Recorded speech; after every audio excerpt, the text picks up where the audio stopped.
আমাদের এই দিকে একটি ঘটনা আলোড়ন সৃষ্টি করেছে। কবর দেওয়ার পরে কাঁচা খেজুরের ডাল পোঁতা হয়েছে, 6 মাসেও কাঁচা খেজুরের ডালটি পচে নাই।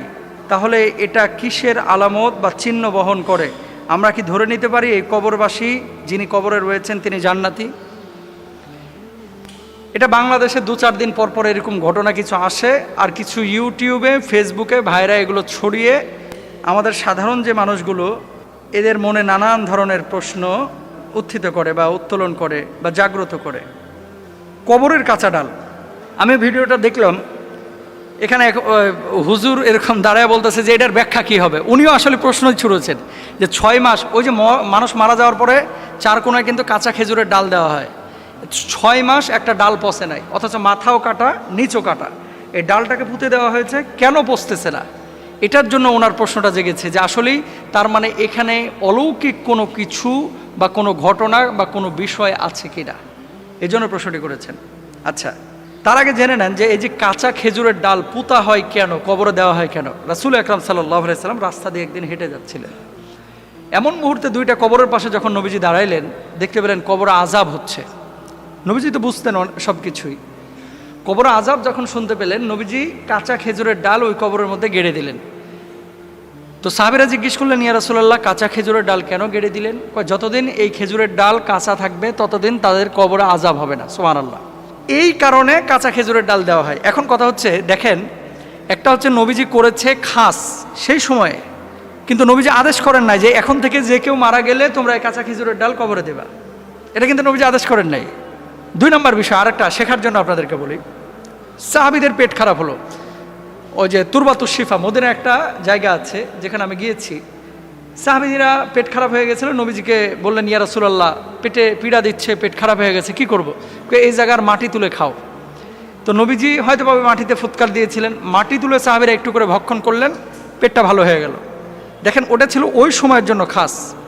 আরেক সময় আল্লাহ রাসূল সাল্লাল্লাহু আলাইহি ওয়াসাল্লাম উটের পেশাবের ব্যাপারে একবার বলেছিলেন সাহাবীদেরকে যে তোমরা ব্যবহার করতে পারো, তো তারপরে সাহাবীরা সুস্থ লাভ করেছিলেন। এর মানে এই না যে নবীজি সাল্লাল্লাহু আলাইহি ওয়াসাল্লাম এটা আমাদের জন্য আদেশ সুযোগভাবে এটা বলে দিয়েছেন। তার মানে কি এটা সেই সময়ের জন্য খাস ছিল। তো কাঁচা খেজুরের ডাল মরে যাওয়ার পরে, দাফনের পরে আমরা যে গাড়ি, এটা মূলত রাসূল নিজে করেছেন বিধায় আমরা করতেছি, কিন্তু স্পেসিফিক আমাদের সবাইকে আদেশ করেন নাই। এখন আসেন, 6 মাস যে কাঁচা খেজুরের ডালটা পচলো না, এটার কোনো ব্যাখ্যা আছে কিনা? গাছের একটা বৈশিষ্ট্য আছে, অনেক গাছ আছে দেখবেন ডাল কাটে নিয়ে এসে এটা যদি গেড়ে দেন, অনেক সময় এখান থেকে শেকড় বাইর হয়, বের হওয়ার পরে বা আর্দ্র কোনো পরিবেশ যদি পায়, এই শেকড় বাইর হওয়ার পরে ওই ডাল থেকে আবার গাছ তৈরি হয়। গ্যান্ডারি কি গাছ রোপণ করে না ডাল রোপণ করে? গ্যান্ডারির বডি কাইটা তারপরে রোপণ করে, ওখান থেকে কিন্তু গ্যান্ডারির গাছ বাইর হয়। এখন খেজুরের ডাল, যারা এই খেজুরের গাছ নিয়ে গবেষণা করেছে, বিশেষ করে কৃষিবিদ, তারা একটা মতামত পেশ করেছেন, আমি এটা পড়াশোনা করে বাইর করলাম। তারা কি বলছে দেখেন, খেজুরের গাছ অনেক হার্ডি হয়, এরা সাধারণত মরু অঞ্চলের উদ্ভিদ, তাই এদের নিজেদের বাঁচিয়ে রাখার জন্য অনেক রকম সহজাত বৈশিষ্ট্য গড়ে তুলেছে। মরুভূমির উট, মরুভূমির ছাগল, আমি নিজে দেখেছি সৌদি আরবে, কান বড় যে ছাগলগুলো আছে, আমাদের দেশে কাঁঠালের পাতা ছাড়া খাইতে চায় না, খোল ভুসি ছাড়া খাইতে চায় না, সৌদি আরবে পাথরও খেয়ে ফেলায়, পাথর খেয়ে ফেলায় ছাগলে। উট কাঁচা সাপ খেয়ে ফেলায়, জানেন এটা? আপনারা জানেন না তো? জীবিত সাপ উটের যদি আপনারা হয়তো বা অনেকে দেখে থাকবেন যারা অনলাইনে অ্যাক্টিভ থাকেন, আমার এটা নিয়ে অনেক আগে একটা লেকচারও আছে। উটের বছরে 2-1 বার পেট খারাপ হয়, যখন পেট খারাপ হয় উটকে হাঁ করে, ওই যে ধোঁড়া সাপ আছে, তারপরে এই বিষাক্ত অনেক সাপ আছে, ছোট ছোট সাপ, এই সাপ নিয়ে তাজা সাপকে যদি উটের মুখে ঢেলে দেন বা থুয়ে দেন, উট চাবায় খেয়ে ফেলায়। ওই সাপ যদি উটের পেটে যায় তাহলে উটের পেটের ওই রোগগুলো ভালো করে, এটা বিজ্ঞানও একমত, এবং এটা ভিডিও পাবেন আপনারা সৌদি আরবে। তো মরুভূমির মধ্যে যে সমস্ত প্রাণী অথবা উদ্ভিদ থাকে, এরা থাকে শক্তিশালী। তো খেজুর গাছ যেহেতু মরুভূমির প্রাণী, এই খেজুর গাছ অনেক শক্তিশালী প্রাণী। তাহলে এখন তার মধ্যে একটা হলো এদের ব্লেডের মতো পাতা, যেখানে পত্ররন্ধ্রের সংখ্যা নেই বললেই চলে, আর পাতার ডগা কাটার মতো, যার ফলে ট্রান্সপিরেশন বা বাষ্পমোচন অনেক কমে যায়, যার ফলে গাছের দেহে জলের কমতি দেখা যায় না। একইভাবে পাতাসহ ডালও অনেকদিন সজীব থাকে। তো যদি মাটি ভিজা থাকা অবস্থায় সেই ডাল মাটিতে পুঁতে দেওয়া হয়। সেই ডাল মাটি থেকে ময়েশ্চার শোষণ করে নেয়, যেটা ডালকে বহুদিন সজীব রাখে। এরপর মাটির ময়েশ্চার এর উপর নির্ভর করে ডাল কতদিন সজীব থাকবে। সব কিছুর পেছনে আল্লাহ সুবহানাহু ওয়া তাআলা একজন বিজ্ঞানী, মহাবিজ্ঞানী, তিনি কোনটাকে জীবিত রাখবে, কোনটাকে মেরে ফেলবে, শুকিয়ে ফেলবে, এটা আল্লাহর ইশারা।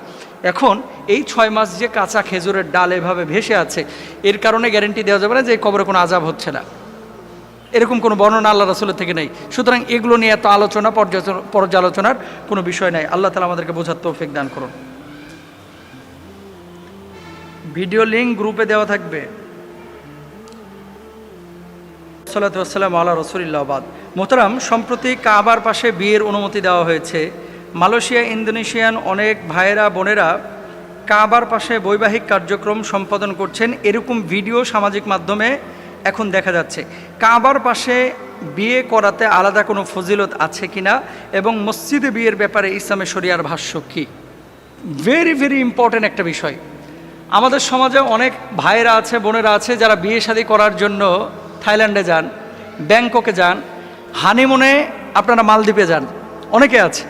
কিন্তু মালয়েশিয়ার একটা টেন্ডেন্সি বা চেতনা হচ্ছে, বিয়ে শাদী তারা যদি বাড়িতেই করে, বিয়ের পরপরই তারা চলে আসে সৌদি আরবে হজ করার জন্য, উমরা করার জন্য। বাংলাদেশের হাজি ম্যাক্সিমাম পাবেন বুড়াথুরা, যখন একেবারে অচল হয়ে যায়, চলতে পারে না, উজু রাখতে পারে না, তখন যায় হজে। আর সিঙ্গাপুর, মালয়েশিয়া, আরব বিশ্বের এ সমস্ত দেশগুলোর ছেলেরা মেয়েরা যায় যৌবনকালে হজ্জে, ওমরায়। হজ ওমরা এগুলো কিন্তু কষ্টের কাজ। আম্মাজান আয়েশা সিদ্দিকা রাদিয়াল্লাহু তাআলা আনহার হাদিস আল্লাহ রাসূল সাল্লাল্লাহু আলাইহি ওয়াসাল্লাম থেকে তিনি বর্ণনা করেছেন। আল্লাহ রাসূল বলেছেন কি, তোমরা বিয়ের এলান করো, ঘোষণা করো, বিয়ের ওলিমা দাও এবং বিয়ে তোমরা মসজিদে সম্পাদন করো। তো মসজিদে সম্পাদনের ক্ষেত্রে আল্লাহ রাসূলের একটি হাদিস তিরমিজির মধ্যে যেটা পাওয়া যায়, এটা আছে। কিন্তু মসজিদেই বিয়ে করতে হবে এটা জরুরি কোনো বিষয় না। এখন হেরেমের পাশে, কাবার পাশে 4-5 দিন আগে আমি একটা ভিডিও দেখলাম, আসলে কলিজা শীতল হয়ে যায়। হেরেমের এই চত্বরটা বুঝেন, এটা কি বরকতের চত্বর। আহা, আমার পরিচিত একজন সিরিয়ান ভাই, তিনি উমরায় এসেছেন নতুন বিয়ে করে। তো গল্প হতে হতে তাকে জিজ্ঞেস করলাম যে, নতুন বিয়ে করেছো, 1 সপ্তাহ হয়েছে, এখনই উমরায় চলে আসলা, কারণটা কি? আমি বাচ্চা নিতে যাচ্ছি। তো বাচ্চা নিতে যাচ্ছ, বাড়ি থেকে কি নেওয়া যায় না? স্ত্রীর সাথে মেলামেশা করার পরে আল্লাহ তাআলা তো একটা ফয়সালা করতে পারেন। তো বলছে, না, আমি এখানে তওয়াফ করব, উমরা সম্পন্ন করে মাথা হলক করে আমি আমার স্ত্রীর সাথে এই উমরার সময় আল্লাহর কাছে 7 তওয়াফি আল্লাহর কাছে দোয়া করব, রব্বানা হাবলানা মিন আজওয়াজিনা ওয়া যুররিয়াতিনা। এই দোয়াটা আমি করব এই কারণে যে, আল্লাহ তুমি আমাকে একটা সৎ সন্তান দান করো। তো তওয়াফ করার পরে যদি আল্লাহ চায় আমার তো গুনাহ মাফ করে দিতে পারে, সাই করার পরে আল্লাহ গুনাহ মাফ করতে পারে, হালক করার পরে আমার গুনাহ মাফ করতে পারে। তার মানে আমি ওই সময়টা একটা বরকতের মুহূর্তে থাকি, একটা ভালো সময় থাকি। সেই সময় স্ত্রীর সাথে মেলামেশা করলাম আমি হোটেলে গিয়ে।